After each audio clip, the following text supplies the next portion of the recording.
Oi pessoal, tudo bem? Eu sou a Samila Torquato, sou enfermeira e educadora da DiaCare Diabetes. Hoje a gente vai falar um pouquinho sobre insulina ativa, também conhecida como insulina residual. Você que é profissional da área da saúde ou você que tem diabetes, é importante conhecer sobre a insulina ativa. As insulinas, elas têm diferentes tipos de ação.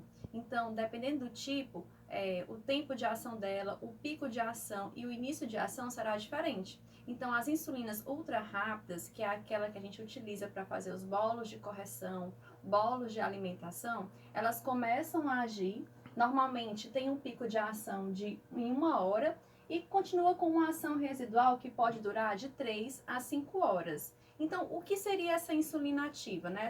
Essa insulina residual? Então, se você fez um bolus e logo depois de um tempo vai fazer outro, é importante considerar, se for um outro bolus nesse intervalo, que ainda vai ter uma insulina residual agindo no seu organismo. Então, por que é importante conhecer? Porque se você fizer várias correções e não considerar essa insulina residual, o risco de você ter hipoglicemias é muito grande. Então, por isso, o profissional da área de saúde tem que conhecer para poder atuar da melhor forma e evitar esse tipo de complicação para um paciente que tem diabetes. Como que nós podemos fazer?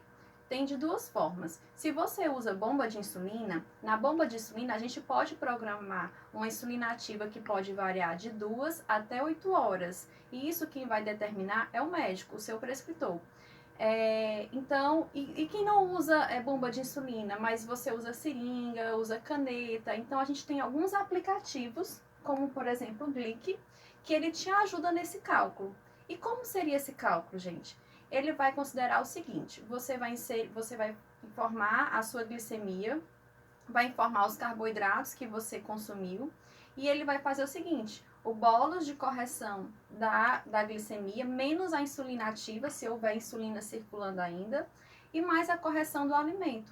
Então, com esse cálculo, esse é importante para evitar que você tenha hipoglicemias. Então, se você quiser continuar sabendo um pouquinho mais sobre insulina ativa, outros componentes como fator de sensibilidade, razão carboidrato, insulina, continua acompanhando as nossas publicações e a DiaCare Diabetes vai estar te fornecendo maiores orientações.